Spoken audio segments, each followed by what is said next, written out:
पीले दांत वाली बहू। रंजना कभी ब्रश नहीं करती थी।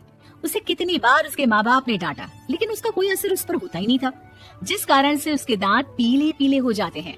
शादी के बाद अरे बहू, वैसे तो तुझ में कोई कमी नहीं है, पर तेरे दांत इतने पीले कैसे है बेटा? कैसे है मतलब? कोई सर्जरी थोड़ी ना कराइए। वो तो क्या नाम, मैं ब्रश नहीं करती थी तो पीले हो गए। अब क्या करूं? आप कहे तो लाल करवा लूं या फिर काले? यार ये क्या है, क्यों माँ से लड़ रही हो? लड़ रही हूँ? अरे मैं लड़ रही हूँ या ये बोल रही है कि दांत पीले हैं, पीले। अरे तपस्या थोड़ी ना की है इन्हें पीले करने के लिए। बकायदा ब्रश नहीं किया है 20 साल तक, तब जाकर। छी, कैसी बात कर रही हो? ये उस वक्त तो पीले नहीं थे जब हम लोग तुम्हें देखने आए थे। अरे तब साफ करवा लिया होगा डेंटिस्ट के पास जाकर। अब देखो कैसे पीले पीले लग रहे हैं। रंजना सास की तरफ गुस्से से देखती है। फिर शुरू हो गई पीले पीले पीले। अरे पीले तो तभी थे जब मेरे हाथ का रसगुल्ला उड़ा उड़ा कर खा रही थी और बोल रही थी, लड़की नहीं गुणों का खजाना दे रहे भाई साहब आप। खैर, अब वो लोग करते भी तो क्या करते, पीले दांत वाली बहू पल्ले पड़ी थी तो झेलना तो था ही। एक दिन कीर्तन में रंजना गाना गा रही थी। अरे कमला बहन, माँ का द्वार है, यहाँ तो सब शुद्ध होकर आते हैं, फिर अपनी बहू को ब्रश भी नहीं करवाती तुम। दूर से पीले पीले दांत भक्ति में बाधा उत्पन्न कर रहे हैं। अरे कोई 2 साल की बच्ची थोड़ी ना लेकर आई हूँ मैं बहू बनाकर। अच्छी खासी लड़की है, अरे कैसे करवाऊं ब्रश? ये तो उसे खुद करना चाहिए ना। अब माँ बाप तो इसके जैसे तैसे निपटा दिए, ये नहीं सोचा कि सास कैसे संभालेगी। सास बहू को लेकर घर आ जाती है, लेकिन सोच लेती है कि अब इसे लेकर कहीं नहीं जाएगी। अगले रोज बहू कहती है, अरे क्या हो गया, मंदिर नहीं जाना क्या? कीर्तन का वक्त हो रहा है।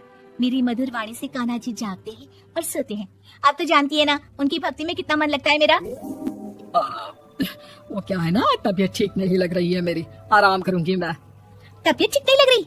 अभी तो मिथुन के गाने पर नाच रही थी आप, और अब बोल रही है कि तबीयत ठीक नहीं लग रही। अरे भक्ति में मन लगा लो सासू माँ, ऊपर जाना है, क्या मुंह दिखाओगी आप? हाँ? सास को बहू की बात पर गुस्सा आ जाता है। मैं क्या मुंह दिखाऊंगी, इसकी चिंता तो ना कर, समझी? अपने मुंह की चिंता कर, जो ये पीले पीले दांत लेकर हर जगह पहुंच जाती है। पता है लोग कितना मजाक बनाते हैं। ना जी ना, मैं नहीं जाना कहीं तेरे साथ। तो ये बात है। कोई ना, मत जाओ, मैं अपने कमरे में ही बैठकर भक्ति कर लूंगी। ऊपर वाला दांत थोड़ी ना देखता है, मन देखता है, भावना देखता है। और अरे बस बस, तू सब कुछ दिखा, बस ये सफेद चमकदार दांत ना दिखाना किसी को, है? जा यहाँ से। बहू को सास की बात का कोई फर्क नहीं पड़ता, वो तो जैसी थी वैसी ही रह जाती है। सुबह नहाकर किचन में खाना बनाना, फिर खाना खाना, कीर्तन भजन करना और सो जाना। एक दिन, माँ जी मैं सहेली के घर जा रही हूँ, शाम को लेट आऊंगी। हाँ हाँ तो जाना, मैंने कौन सा तेरी आरती करनी है घर पर बैठकर। रंजना सहेली के घर जाती है, जहाँ वो पार्टी में जाने की तैयारी कर रही होती है। अरे शिखा, कहाँ जाने की तैयारी कर रही है? मैं गलत वक्त पर आ गई क्या? अरे नहीं यार, उल्टा सही वक्त पर आ गया। मैंने ये साड़ी और ज्वेलरी निकाली है यार, शाम को इनके ऑफिस की एक पार्टी में जाना है। बताना कैसा लग रहा है ये सब? नहीं यार, इस ड्रेस के साथ तो वो वाली ज्वेलरी अच्छी लगेगी। हाँ हाँ सही बोल रही है, मैंने ध्यान ही नहीं दिया। वैसे तो हमेशा से मस्त फैशन सेंस रखती है। तो बड़ा जाती होगी ना पति के साथ पार्टी में। रंजना कुछ नहीं बोलती, बस सोचती है कि यार काश ये बात सही हो जाती, पर मैं क्यों नहीं जाती पार्टी में? क्या इन लोगों की कोई पार्टी होती नहीं होगी? रंजना घर आती है और रात में पति से सवाल करती है, एक बात बताइए, आप मुझे किसी पार्टी में क्यों नहीं ले जाते? क्या आपके यहाँ ऑफिस में पार्टी नहीं होती? पति बेचारा क्या कहता कि दांत पीले हैं तुम्हारे इसलिए। अरे कोई पार्टी होती नहीं हम लोगों के ऑफिस में, तो कहाँ से लेकर जाऊं? और मार्केट, मॉल, कहीं वीकेंड घूमना, कहीं तो। अरे यार सारे हफ्ते में एक छुट्टी मिलती है, तो सोचता हूँ कि आराम ही कर लूं। क्यों? रंजना मन मार के रह जाती है। पहले कभी सास के साथ मंदिर जाया करती थी, लेकिन वो भी सास ने ले जाना बंद कर दिया। घर बैठी बैठी रंजना बोर हो जाती है। तभी उसे आइडिया आता है और वो माई के जाने का सोचती है। सासू माँ, 2 दिनों के लिए मम्मी के घर जा रही हूँ। अच्छा अच्छा ठीक है, आराम से जा। और हाँ, माँ से कुछ अच्छी आदत सीख कर आना कि कैसे शरीर के हर भाग की तरह दांतों की सफाई भी जरूरी होती है, समझी? शुरू हो गई ना आप? वो लोग आपकी तरह नहीं है कि छोटी छोटी बात का बतंगड़ बना दे। उन लोगों के लिए मैं मायने रखती हूँ, ना कि मेरे पीले पीले दांत। रंजना माँ को बिना बताए उन लोगों को सरप्राइज देती है, लेकिन जैसे ही वो दरवाजे पर पहुँचती है, अंदर देखती है कि घर वाले कहीं जा रहे होते हैं।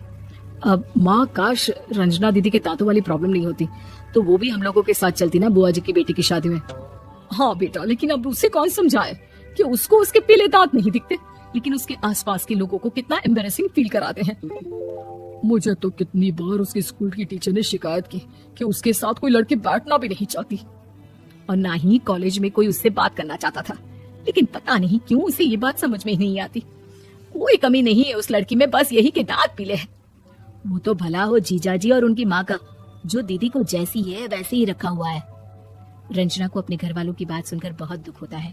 वो सोचती है कि वो क्या करे, लेकिन फिर वो सीधा डेंटिस्ट के पास जाती है, अपने दांत चमकाती है और कसम खाती है कि वो रोज ब्रश करेगी।